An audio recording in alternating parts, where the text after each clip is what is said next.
Hey, everybody, and welcome to An Action Filmmaking Podcast. I'm Tommy DiNucci. As always, I'm here with my co host, Mikey Messier. Today, we have a very fun topic that I think can kind of help anybody, whether you're involved in movies or not. But let's face it, Mike, you know it. Sometimes on set, things can get a little heated, tensions can run high.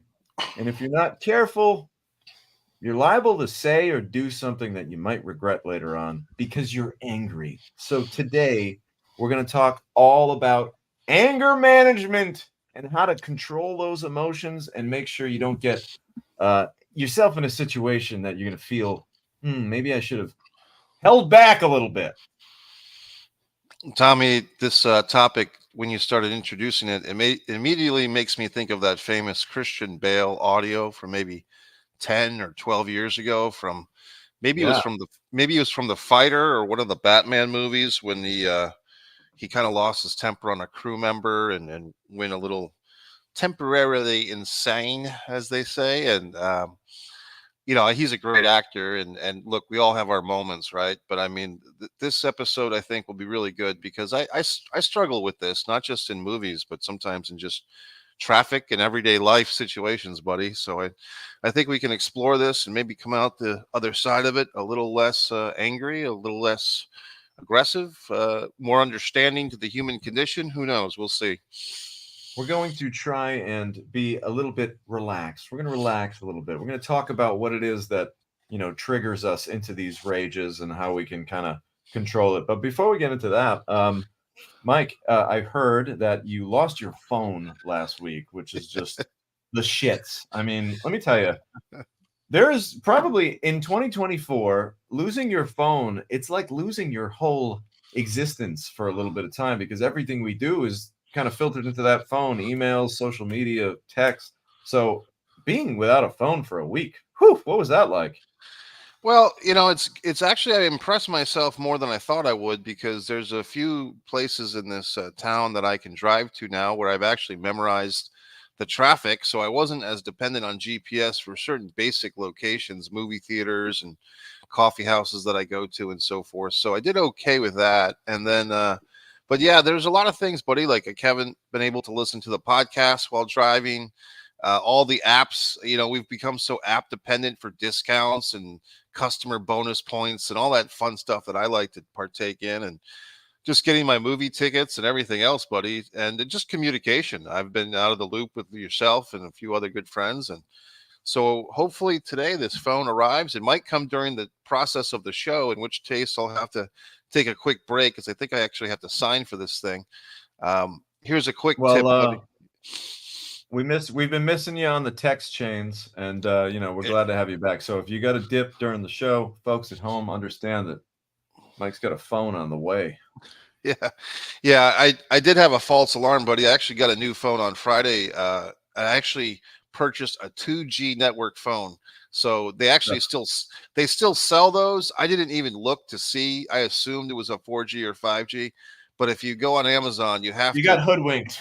I got hoodwinked into a useless phone because 2G no longer even works in the United States. So That's too you bad. you got to check all the specs before you purchase That something. is enough to make somebody very angry, and that's what the show is really all about. So we're going to get into that now.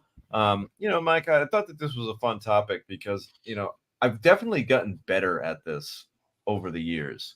There was a time, probably, maybe not even that long ago, maybe even like 6 or 7 years ago, maybe even within the last 5 years, where I used to get, I used to allow things to get to me so much, and I used to let them really put me in a bit of a spiral to the point where, almost like I'm not a big golfer, but it's almost like they say when you're playing golf, like, don't let one bad shot ruin all the other shots.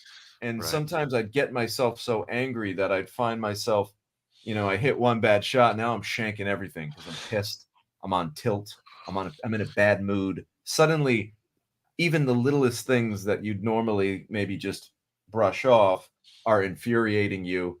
So I've had to learn over the years how to like control that feeling inside of me that makes me want to snap sometimes. And when you're on a movie set, we all know the pressure is so immense, and there's so much of a need to kind of get things done in a certain way on a certain timeline within a certain budget, and all those elements kind of just, if there was a thermostat in your body, that thermostat just starts getting cranked up and cranked up and cranked up and cranked up to the point where any little thing could set you off. So today we're going to try and talk about some ways that we can take a breath and not want to strangle someone. Well, Tommy, speaking of breath, one thing I've learned just recently is an opening tip is have you heard of box breathing? Have you heard that term? I have not. Well, it's simple. It's something you can learn in a minute. Basically, you take 4 seconds to breathe in, hold your breath for 4 seconds, 4 seconds as you breathe out, and then as after you've breathed out, another 4 second pause, and repeat. So it's like 1, 2, 3, 4. Okay, we're box so breathing now, everyone. it's box breathing. So I recently learned that by listening to a podcast that I've been getting into, and then on YouTube, and then basically you just do that. It calms you. It helps your body. It helps your mind, and you can do it anywhere. You can be sitting at home watching a movie. You can be on a movie set making a movie. You can be playing your video games, doing whatever you're doing. You can employ the box breathing. It's basically 4 counts. 4 counts as you breathe in, hold it for 4 seconds. As you breathe out, 4 seconds. And then, basically a pause for 4 seconds and then start it up again. Yeah, So you it's know what, Mike? I've actually heard about box breathing now that you mention it. It wasn't called box breathing, but I believe I saw one of those Instagram posts, but I think that that's actually a Navy SEAL technique. They have like breathing techniques for like when in stressful situations and how to kind of control yourself. So yeah, you got to remember to breathe. Um, but let's check in and say what's up with some people before we tell some of our strategies. Stephen E is always here to say what's up. Good to see you, Stephen. Stephen says the Ultimate Warrior, nice. Mike the Warrior Messier repping the man from Parts Unknown. Stephen E. Tommy, the haircut turned back the clock. Oh, thank you very much, brother. I did shave my head. I decided that, once in a while you got to reinvent yourself. sure. And the summer's coming. And I love hair. I've always been like ever since I was a little kid, I was like I had the big tub of LA Looks gel hold number 7. And Yeah. I'd always, even as a little youngster, I always loved doing my hair. But I got to tell you, man, like this is so fucking easy. I wake up in the morning and I'm like, oh wait, I'm done. So it's saving me money on shampoo, saving me Sure. time. It's all good. Paul Iannotti, what's up, Paul? Paul says, Tommy, you the man. What's up, guys? Good morning. Good morning to you, Paul. I appreciate you checking in on us and watching along with us here on this fine Tuesday morning. Stephen E says, I do the 4-7-8 breathing techniques. Breathing techniques, guys. See, that's something that I never really got into the breathing techniques, but what I found that I started to do, all right, ready? I have a little thing that I do that I'm going to share with just the and action folks here. Not a lot of people know this about me. I think I've told you about this before, Mike, and I've told a few of my really close friends, but I do this weird thing that when someone's aggravating me or annoying me or saying some dumb shit that I would love to lash out on and correct them. But let's face it, guys, we've all realized it that sometimes, unfortunately, in this world that we're living in, you can get more heat from correcting someone than you can Right. from just letting it slide. So, like, one of the things that I've done to like help towards the anger management is I've learned to not have arguments with fools anymore. Like, I Okay. just don't do it. I just don't argue with fucking idiots. Meaning, if I use my better judgment to look at a person, talk with them for a little while, and that little bell goes off that says, this person's a fucking idiot, and they say something that bugs me or they say something that rubs me the wrong way, I used to take them to task. I used to feel as though it was my personal job to not only protect myself, but everybody around me. I had to protect them from this person's bullshit. And I felt as though it was my job to kind of right the situation. And I've learned now that, like, with certain people, you're never going to win the argument. You're never going to let them see the light. They're never going to want to see it your way. And they might even like go the opposite just because you're saying it. So I've learned, and I know this sounds a lot simpler than it is, but just don't argue with stupid people. If you deem Yeah. someone stupid, and use your own judgment, what's a stupid person? That's up to you, baby. Use your judgment. And if you find someone's just like kind of like less than on an intelligence level, don't even fuck with them because it doesn't matter. Well, I like that policy, Tommy. And there's also not just stupid, but there's certain. What was the things that you weren't supposed to argue about? Was always a cliche: religion and politics, and I mean, there's so many things, but there's a whole industry for arguing. Sports radio is one that we enjoy, but there's also just on YouTube especially, there's so many things where people go to college campuses and change my mind about this, or people love to debate, people love to argue, and the reality is, Tommy, there's a lot of issues in the world that people are not going to agree on. But when you're trying to make a film, or you're trying to make a TV series, or your web series that's coming out, The Florist, there's people. I guess I would add a follow-up question to you directly, Tommy. With this policy, at times you're in a situation as a director, especially, where you're dealing with maybe cast members or crew members that you didn't necessarily assign. They came with the package. They're part of the production. That even though you're the director, you're not hand selecting every collaborator. Have you been in situations where you're kind of forced to work with people that you have a hard time gelling with? And if so, how does your strategy jive with that? So if I'm put in a situation where I'm handed, I'm forced into a position to work with someone that I may not want to work with, it does make me angry in a sense. However, how I like to try to manage the anger in that situation is I almost make it a game and I say to myself, how do I win this person over? How can I get this person to kind of assimilate to my style and kind of become one with the philosophy? So in a sense, when that actually doesn't anger me as much. Like I think of that more as like a challenge. Like how can I mold this person into the system that I'm trying to put forth? But yeah, I mean, it can be challenging to work with someone creatively that you're mad at or that you have some kind of heat with.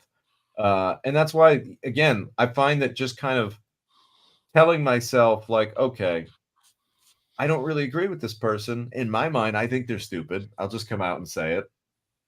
But what I'm going to do is if they say that, like, this highlighter isn't yellow, this is a blue highlighter. Tommy, what are you talking about? This highlighter is blue. I'm going to just do this. I'm going to say, oh, is it blue? You know what?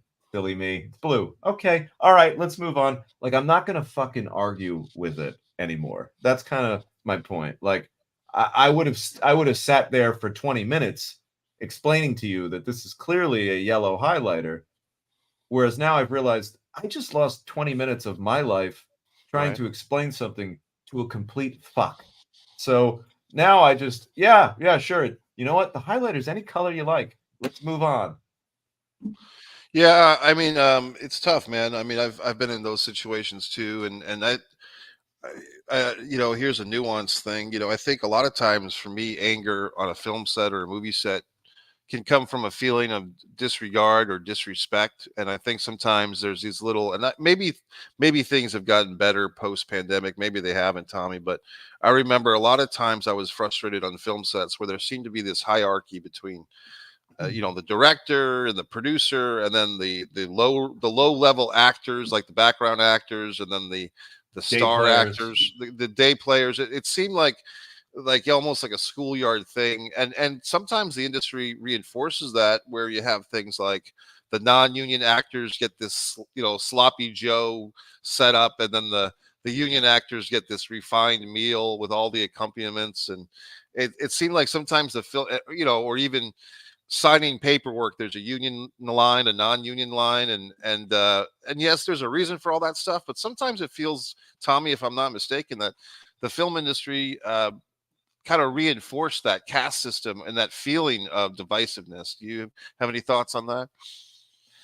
Yeah, there's definitely a class system on a movie set, but I really do think that a lot of that just becomes out of a place of necessity. You know what I mean? A lot of the reasons why it's set up like that is because, well, yeah, of course your lead actors are going to be treated differently than the guy who says, "Hey, how much for that gum?" and then he's done. You know, like the day player who has one line. I'm probably going to get some heat for saying this, but like frankly, they don't require all the attention that a person requires that's in every single scene in the movie, and they've got to be there all day every day for the entire run. So, you know, again, I love the phrase, um, with performance comes privilege, you know, and that goes, that's used on sports teams, that's used, I'm sure, in regular corporate situations.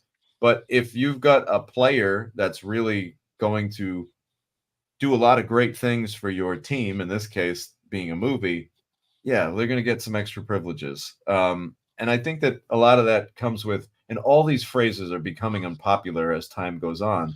But that's Sure. called paying your dues. You know, people get afraid. People fear the term paying your dues. They see it as like some form of abuse, but it's not, Patriarchy. man. Yeah, I mean, it's really it's called like climbing your way up the ladder, as they say. Like, you know, like you said, man, I remember being a background actor. If you didn't know this about me, I started out being a background actor, non-union, just showing up to cattle calls. And yeah, I remember like getting fed like, you know, the cheap sandwiches when then you go see everybody have prime rib in the SAG Right. line or whatever. And you know what? In a way, I mean, I didn't say, "Oh, how come I don't get any prime rib?" No, I used it as a motivating tactic, and I said, "Fuck, man, I want to be in that SAG prime rib line. How do I get my ass in that line?" And I worked hard to get myself to the SAG status, so I can take part in those perks. So it's easy to be a day one person and be like, "Well, I just showed up. How come I don't have all this stuff?" It's like, well, you just showed up. Work for a year, work for 2 years, then you'll get the nice food, then you'll get the benefits, then you'll get to sign your paperwork out first. So you know, yeah, but that stuff shouldn't make you angry. Here's another thing that I do. Ready? This is another weird, very weird thing. When someone's doing something that bothers me, I tend to take my big toe and I drive my big toe into my shoe to the Okay. point where I'm almost bending my toe to where it hurts. And Ouch. I'm like literally sitting there grinding my toe into my foot. Sometimes I'll tap my toe incessantly like this in my shoe. Good thing I don't wear fucking sandals ever, because Yeah. you'd really know what's up. But it's a weird thing I do. Maybe it'll help you, but if someone's pissing you off, I fucking drive my toe into my shoe and smile, and they don't even know it, but I'm actually like, my toe is about to rip out of the bottom of my shoe because I'm grinding it so much. But up here, as far as everything you can see, I'm cool as a cucumber. But if you were to look at a cross section of my shoe and you could see like inside, you'd see my big toe like curled up. And so I don't know, man. I use it as a way to kind of just like I'm redirecting the pain in my body, It's your toe. like from your face into my toe, and it probably preserves me from doing something crazy. Let's talk about something that I know it's wacky. This might be the Let's crazy thing, Tommy. We're gonna have to start a hashtag for Tommy's toe. I think, I mean, it sounds like what you're doing here is like you're putting the physical pain into your toe to get away from the emotional pain of dealing with whatever asshole person you're dealing with. So it is. there's a level of genius in there, but there's also a level of nihilism, if that's the word. Yeah, it's just like, all right, I can't deal with this. I gotta I get my mind off of it. That's great. Um, all right, let's talk about something that I think is probably more prevalent now than ever. Okay, They say don't drive angry, right? sure. Well, I'm a big proponent in don't text angry. Okay. Text messages have gotten me in some trouble in the past. Not legal trouble, nothing crazy. I've never said anything fucking weird, okay? I'm not talking about that shit. Yeah. But there have been many times in my life when I've reacted very quickly to a text message and shot something out that might be a little coarse, that might be a little abrasive. And then literally within seconds of hit and send, what do we all do? I don't know if we all do this, but I do this. Sometimes you go back and you reread what you just said, and within seconds, I'm like, whew, that was a little hot. Yeah. And then sometimes you find yourself backpedaling and having to send another message to see, oh, are they upset with me because of this or whatever. So don't text angry. um Here's the thing about text messages, guys, and they live forever. There's always going to be a record of that text. You got to be careful. There's a lot of screenshotting motherfuckers out there Yeah, we know a that few, are, don't we? yeah, I know Yeah. a handful of them. You always got to be leery, guys. If somebody is corresponding with you and they send you a screenshot of someone else's text that they send you as a reference to some crazy shit they said, you might want to remind yourself that that person is liable to screenshot you as well someday. So Yeah. that being said, just be careful, guys. Like, I really mean this. And even with my close friends, I try to text everyone in such a way that if they were to screenshot me and post it on Facebook and say, look what Tommy DiNucci just texted me, Yeah. I could hold my head up high and not be like, yikes. And listen, if you go back 5, 10 years ago when I used to be a little crazy, man, there's probably some text messages floating around there that could put me in fucking jail. Not real jail, but anger jail. I Right. used to, say some. I used to get a little hot, and I just learned that, like, there's no point in that. You're never going to get someone on your side with an abrasive text message. They're only now going to have evidence forever Right. that you had a little breakdown, and now they got it on tape, so to speak. Well, it goes back to that Christian Bale incident, buddy, which was a big thing. I don't think it terribly affected one way or the other Christian Bale's career. In fact, in some ways you can say, well, geez, at least he's committed to the craft of acting if he's going to go off like that. But But the text messages, bud, we're talking text messages. well, so as far as text message, it's well, you mentioned audio recording, and that's what Bale had, but the text messages, we see a lot of that. You'll see people, even random people on Facebook, will I actually think it's pretty disrespectful because a lot of that information could be taken out of context, and I tend to think that the person who's screenshotting a series of text messages, they're not providing the context, they're not allowing the other person to give their side of the story in real time. And to me, it's a betrayal of privacy. Now, granted, there could be some situations where that's not the case. And especially if you have people that are reaching out to minors for bad situations, then yeah, screenshot them. But to me, I think it makes both parties look bad. I think the person that shares, oh my God, this person said this to me, and I'm going to put it on Facebook or Instagram. I think that makes the person, I'm not going to trust that person either, the one that's sharing the information, because I don't know if they've given the full story here. Maybe they wrote something that provoked this response from the other individual, and who knows. So but I think you're making a big overarching point, Tommy, which is when you put things in writing in 2024, you're setting yourself up. You can't trust everybody. You can't trust anybody in some regard, and it's too bad. But cancel culture is a real thing. Gotcha society is a real thing, and that's the world we're living in. So for people that have a tendency to get angry, you gotta watch out. You do. You gotta be careful because, listen, it might not be today. It might not be tomorrow. It might not be 3 months from now.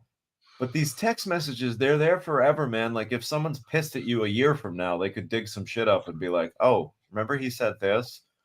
Here's a fun little story I'm going to tell you, and maybe you can use this to help you because I've tried this strategy before. We're going to talk about a very famous president that we all know so well. Well, we don't personally know him, but Abraham Lincoln. Everybody knows Abraham Lincoln. He's he's on Rushmore. He had a really interesting tactic that he would utilize. When Abraham Lincoln passed away after his assassination, um, they went into his desk and they opened up his desk and they started going through all of his belongings. And they found dozens and dozens of handwritten letters, scathing handwritten letters to people that he was very upset with. And he would write this scathing fucking letter He would fold it up, he'd put it in an envelope, and he'd put it in his desk. And people close to him said, well, yeah, those are all the angry letters that he had that he didn't send. And his thing would be, I'm going to write the letter, all pissed off, emotional. I'm going to put it away. Tomorrow morning, I'm going to wait a day. Tomorrow morning, I'm going to reread this letter. And if I'm still this angry, I'm going to send it to the person. But more often than not, Honest Abe took that letter, folded it up, and said, I was probably a little hot about that one. I got a little too fired up. And he would place it back in his desk, and that letter would never get sent. So maybe what we could do as a tactic, if someone really fucking pisses you off, maybe you go into your notes on your phone or in your computer. Maybe you write the angry message. Maybe you tell them everything you'd like them to fucking know about what a piece of shit you think they are, or why they wronged you, or how they hurt you. Write it, get it out, and then wait a day and read that shit tomorrow. And I almost can guarantee you that 9 times out of 10, tomorrow you're going to read that and be like, okay, let me take my foot off the pedal a little bit, because we're people and we're emotional. And sometimes you just got to wait a little while and let that heat simmer down, brother. Well, Tommy, I'm laughing. I don't know if you remember, but I told you a couple of years ago that someone had told me that story of Abe Lincoln and the letters, but either they forgot to give me the ending where he didn't actually send the letters, or I conveniently forgot that part of the story. So I would actually write the 3 or 5 page email to the girl that shunned me at the prom or whatever happened, and I would just go ahead and send it right away. Oh no. That's And this the biggest part. They really screwed you over. like I said, they might have mentioned that, or maybe I edited out of the lesson, but I thought you were supposed to get all your emotions on paper and send it to them, and that would make you feel better because you had this cleansing experience and you told someone how you really felt about them and all the injustices. So I went through that process several times, Tommy. I was sending these Shakespearean hate emails of how you screwed me over and why and how that made me feel, and I did that several times before. I think the same person said, "Wait a minute, you're actually sending those emails?" And I said, "Yeah, isn't that what I'm supposed to do?" They said, "No, the whole point is he didn't send them." And so there you go, buddy. I I was a little bit late to the lesson of Honest Abe. Well, listen, it's a good lesson. It's a good way to exercise some of those emotions out of your body. Let's see what's up with everybody here. Stephen E says that's it. I think he was talking about not dealing with morons. Paul Ionati, my famous 2 words is who cares? And you know what, Paul? You're right on the money with that, because how many times have we had an argument with somebody and then literally like a day or 2 later, it's so irrelevant and you find yourself just wasting so much time. Um, Hey, Laza, what's up, Laza? Good day good day all from Brisbane, Queensland, Australia. That's my accent. It's not good. You can hammer me for it. Tommy, did anyone tell you that you needed a haircut? You know, it's kind of funny. Here's what the deal with having such short hair, and I yeah. don't want to make this a whole episode on my hair, but like I can already see significant growth. I got this cut last Wednesday and it's only been like 6 days, and like, man, the shorter it is, it's almost like the more you need haircuts. Like I feel like I need a haircut every 10 days now. So maybe the low maintenance isn't as low maintenance as I thought. Tommy, how Um, did was it Gianna who gave you this haircut, or how did you get this yeah, haircut? this was Gianna. Gianna gave me this haircut. She's a whiz with the buzzers. And of course, Gina was there for moral support. I had a team, guys. There's a team. It takes 2 people to manage my hair. It's not just a one person deal. Paul says, good advice on texting, Tommy. Brother, I appreciate it. It only comes from years Oh of God. sending bad text messages out. Laza says, I'm a screenshot and mother effer. Well, Laza, that doesn't shock me. Paul Inati says, Mike with the good advice too. And Thanks, buddy. Laza says, Mike, you should make a horror movie together called I Know What You Text Messaged Last Summer. I'll tell you what, that would probably be a hit with the Gen Z kids. I mean, I don't even think, do kids under 25 even speak anymore? I think it's all just I think everything is just text based, even like in person. I'm I've had a few situations, going to SeaWorld last November in particular, was trying to get in there with my, season pass, and the kid, taking the tickets was trying to tell me and my friend something, but my friend had to say, "What are you saying?" Because the kid was so, maybe a 19-year-old kid, was so inarticulate, like trying to tell us something about our tickets not working, but couldn't And actually get couldn't the make words. yeah, Yeah, couldn't perform a proper sentence to couldn't tell get. another human like this is why this doesn't work. Yeah, It's and sad, man. That there are exceptions. I gotta say this, Tommy. As much as we complain about the youth, there's a lot of kids out there that are working at the Taco Bells, the movie theaters, and they're doing just fine. So I don't want to get too cynical on the kids these days. They're doing Taco okay. Bells and movie theaters. What else do They're you just need? they're just really just running society. So let's talk about some other things that you can do if you're getting a little heated, and let's make it more specific about a movie set. Because remember, I really mean this, guys. Like being angry is addicting. It can be addicting. It can spread. Anger can spread like a yawn. You know how when you start yawning, everybody can start yawning around you? Well, if you start acting pissed off about some shit, there's a good chance you're going to infect everybody around you. And suddenly the trickle down of anger is going to flood the whole fucking place. So if you're really mad, and we don't always have the ability to do this because we might be locked into a certain situation, but the old walk away thing, just walk away, that there is some truth to that. And now I don't mean it doesn't mean that it's got to be dramatic. Doesn't mean you got to be in an argument with someone and be like, "I'm walking away," and you turn and you leave. But like if you know that someone's going to agitate you, don't put your hand in the fire. We have a tendency sometimes when we see a flame, we want to be like, "Oh, is it hot? Is Right, it? How hot is it?" If you know someone pisses you off, if you know someone doesn't vibe with you, or almost every time you guys encounter each other at the lunch table, or every time they're, smoking cigarettes where you like to smoke cigarettes, whatever, just avoid people that you know are going to be poisonous to you. Try to avoid them. Here's the deal, and it's so hard for us to learn this, and it took me forever, and I still have trouble with this. But not everyone's going to like you.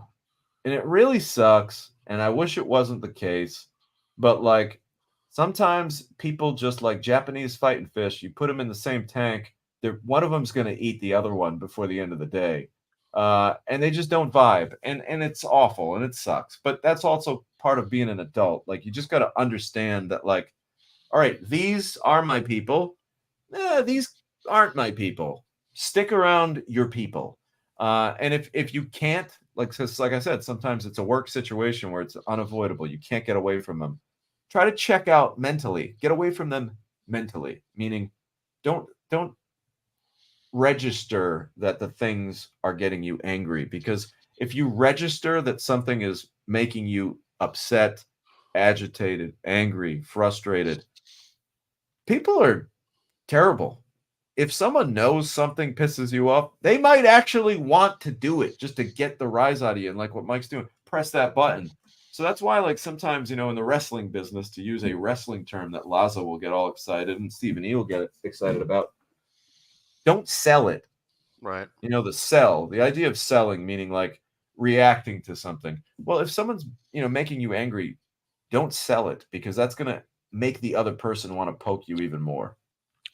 Tommy, all these lessons are really great. I think one thing that's interesting is that some of these lessons of, or cliches of, walk away and stuff like that, or just dealing with the people that you like to deal with, they are challenged by the very institution of filmmaking or entertainment production. Because like I said earlier, a lot of times you're put on these teams, or you're in part of a team that you don't choose, you don't get to choose. And so when people say, "Oh, well, just only work with people you like," well, if you're an actor or if you're a crew member, you're not necessarily getting to choose all your collaborators. And sometimes you literally are in a situation, to say the word literally, but you're in a situation where you're on a set which is miles away from other things. You have to be there all day. You're not allowed to leave the set and come and go as you please.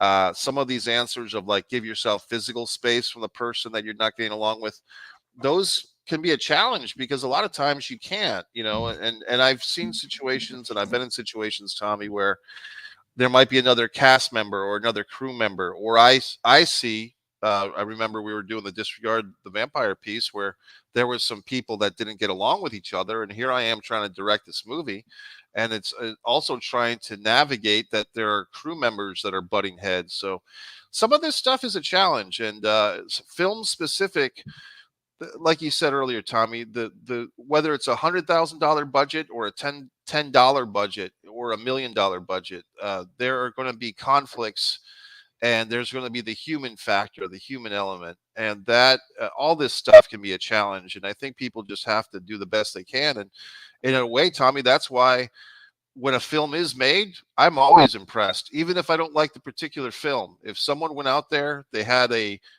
game plan, they had a script, they got actors, they got cameras, they got an editor, and they actually started something and finished it. Even if the movie stinks, I give that team credit for finishing what they started because it's not easy. Here's another one. All right, so tactics to help with the anger. Um, and I hope that you have a friend at work. But I think that sometimes it's important to tell someone that you trust. Make sure that you trust them. Make sure you don't think it's someone that's gonna go tattling on you. But if someone's bothering you, or if more importantly something bothered you, sometimes it's nice to go to maybe that most trusted friend on set, take them aside, and just tell them what happened. And sometimes it's helpful just to get it out and vent it out. And sometimes that friend might tell you, "Hey, Mike, you know what? I know you're upset, but that's not really that big of a deal. I know you're pissed, but like just let you gotta let that one go." You know what I mean?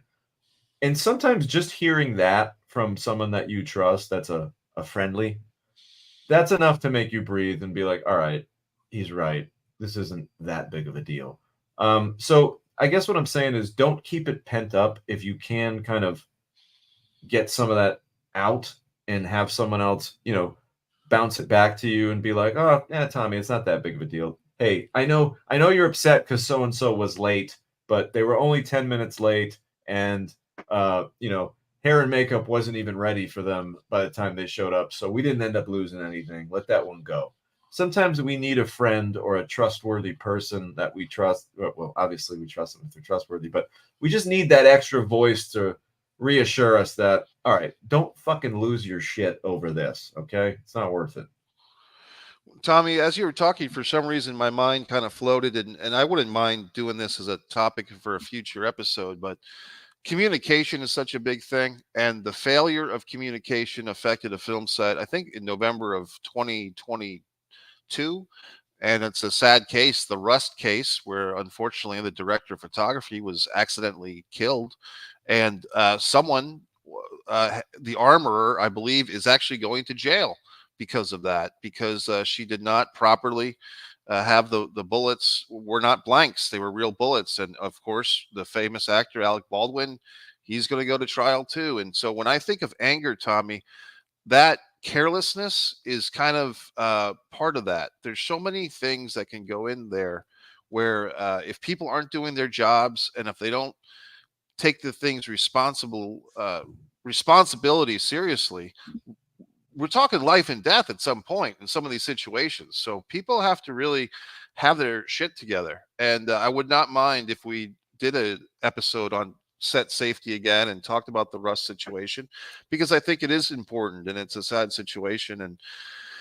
And Tommy, I've seen you in action on set, and I give you a lot of credit. We've had this situation talked about off camera, but there was a movie where you were not the director, but you were kind of you kind of made yourself the emergency director in a situation, and I was actually the actor that was on screen at the time, and I was really impressed with how you handled the situation. It was very stressful for me as an actor because our director was not available due to his own emotional state to direct the scene, and you had to step in and take over the reins.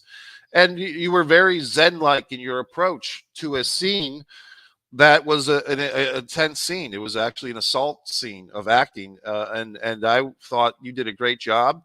And I told you that, I think, immediately, or maybe the next day, that I was like, "Hey, man, you really came through for me as an actor." So I further solidified my respect for you professionally, that situation. So I've seen situations where, buddy, even the director has lets anger get the better of him in that situation. So these things can really be intense, and I don't want to diminish what we're talking about here, because the film world, yes, people can complain about Hollywood and all that stuff, but the reality is everybody who complains about Hollywood sits at home and Netflixes and chills for 50 hours a week too.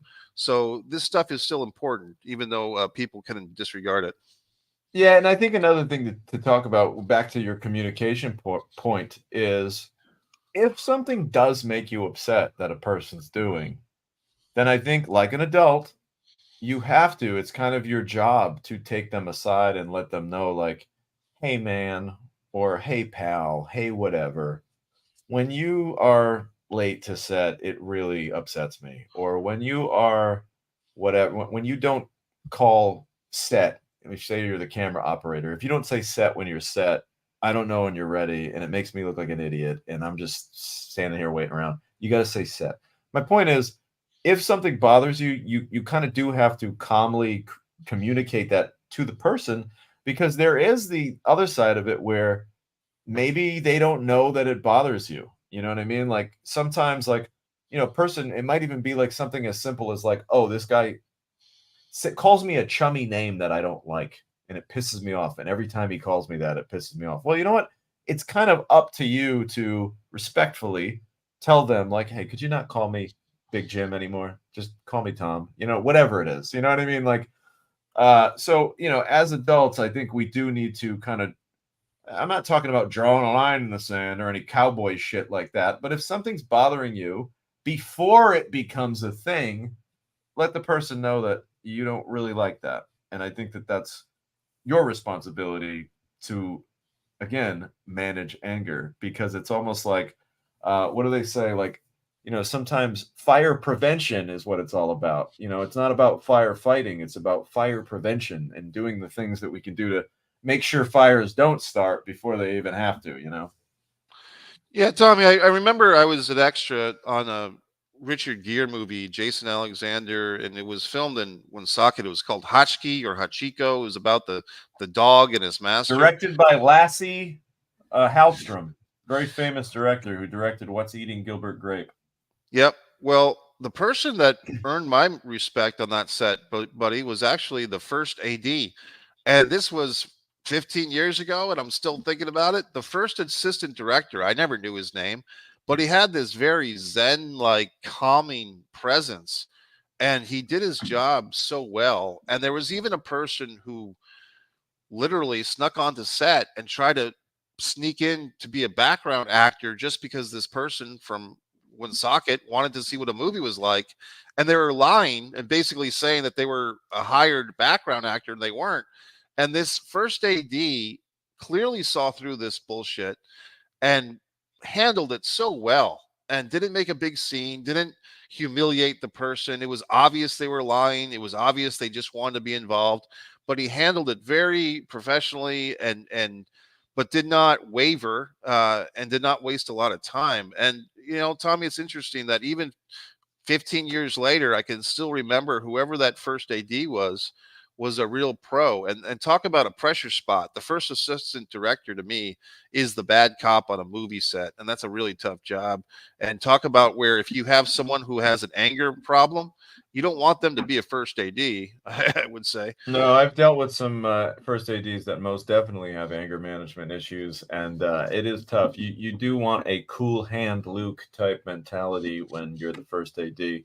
Um, yeah, I think that ultimately what it comes down to is just like finding things that it takes a long time, but once you become an adult, you realize the things that are probably going to bother you, and I think you just got to recognize those things ahead of time and prevent all these things from happening, prevent the frustration from ever even entering. um Another thing that I like to do, is find an outlet.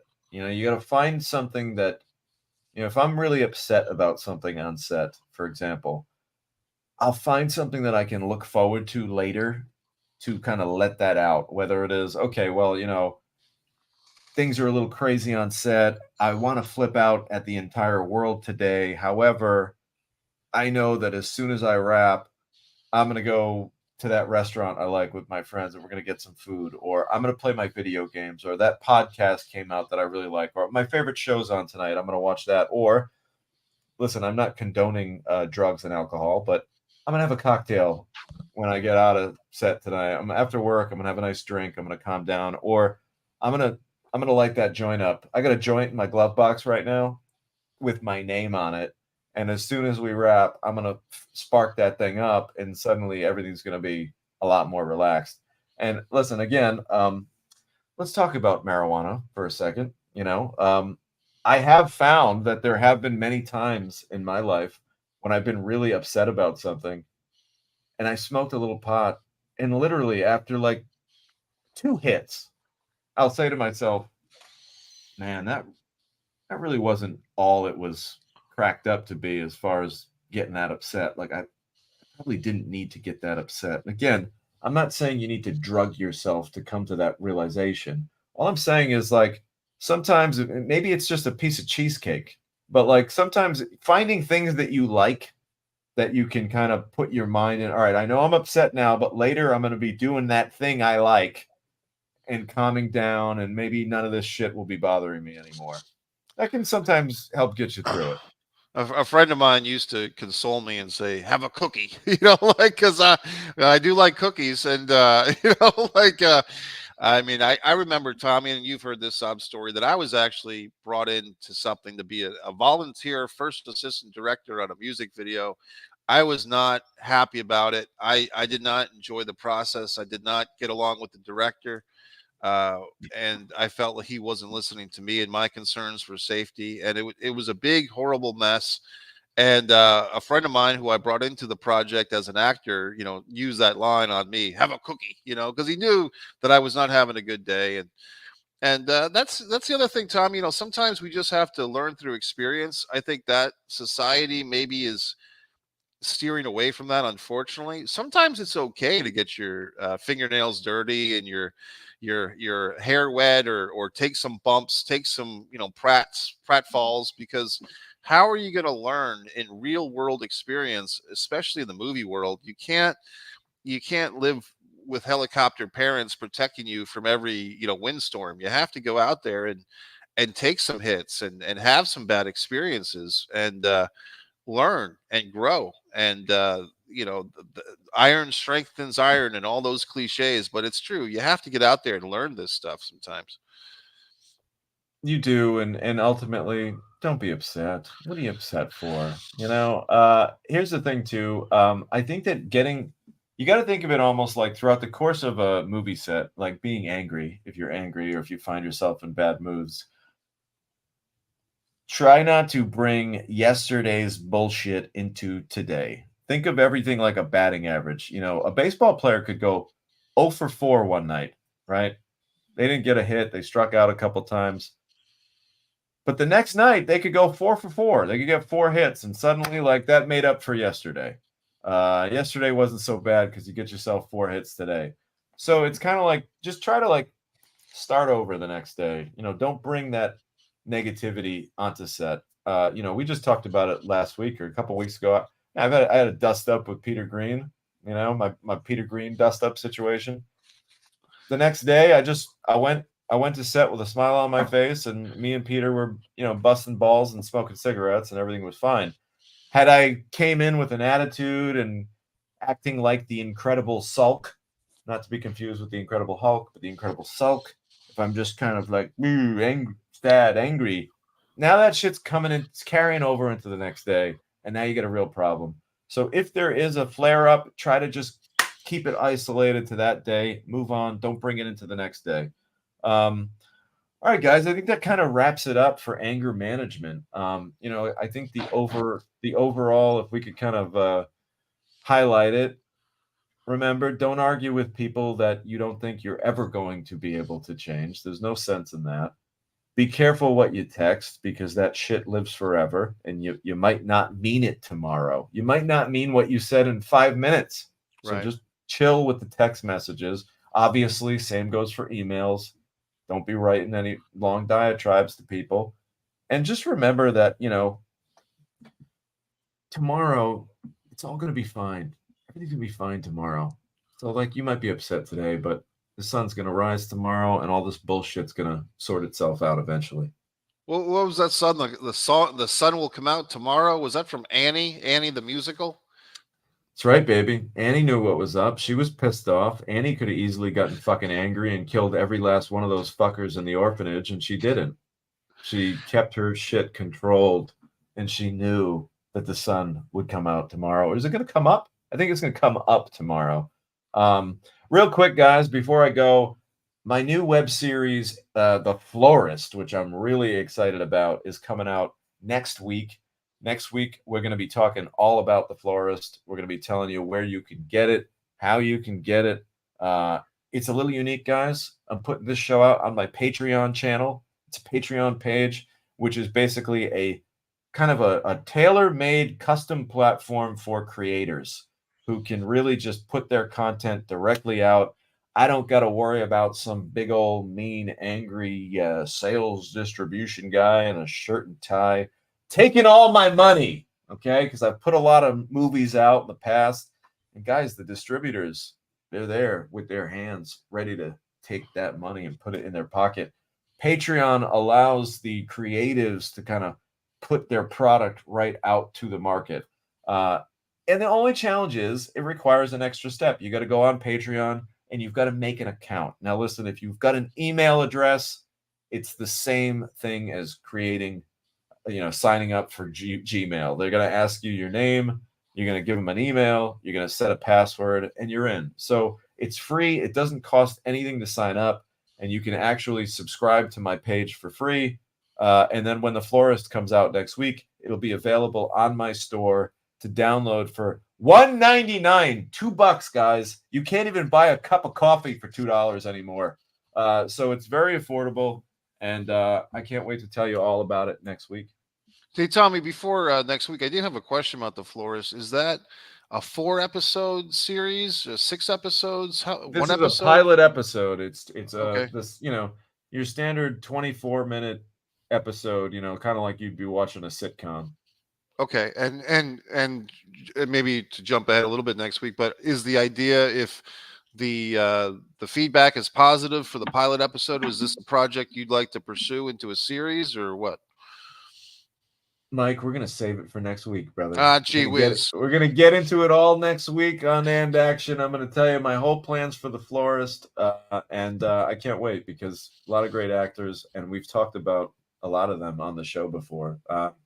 If you haven't already, please subscribe to this channel. Please turn on that notification bell. I'm over on Instagram at Tom DiNucci if you want to throw me a follow and say hey over there. Mike is also a very talented artist. If you haven't checked out his paintings, you should. Mike, hold up a painting if you got one. Yeah, I do, buddy. No, I got a couple Mike, right here. All right, well, I'll shill for you. You don't have to shill for yourself. No, I got them. So yeah, Mike creates a lot of his own original artwork. If you're looking for a Mike Messier original, hey, there's a guy smoking a joint, trying to come down from some anger management right there. Check out Mike's very unique style, very unique usage of colors. All of these paintings are available. Where can they get them, Mike? Tell them where they can get them. I sell them in the here's a smoking guy. The eBay store, The Foreign Object, and on Facebook it's The Foreign Object, Mikey's Store of Stuff. And Tommy, I'm also happy to say that this past weekend, me and my judge Kazuya Akizawa went through all those films for the All Comedy Short Film Festival, which will be May 18th in Atlantic Beach, Florida. And the winning films are being announced today, basically. So if people go to the website, allshortfilms.com, they can see the announcement of winners and another film festival added to my repertoire, buddy. So I appreciate the shout out to my artwork. And this has been a fun show. I like that one. I like that pink guy smoking a big blunt. There you go, man. So we appreciate it. Control your anger. Don't be so angry all the time, guys. Well, Tommy, this has been a fun episode, and MikeMessier.com, and looking forward to see The Florist, and it's going to be a very fun episode next week. We'll see you next week, guys.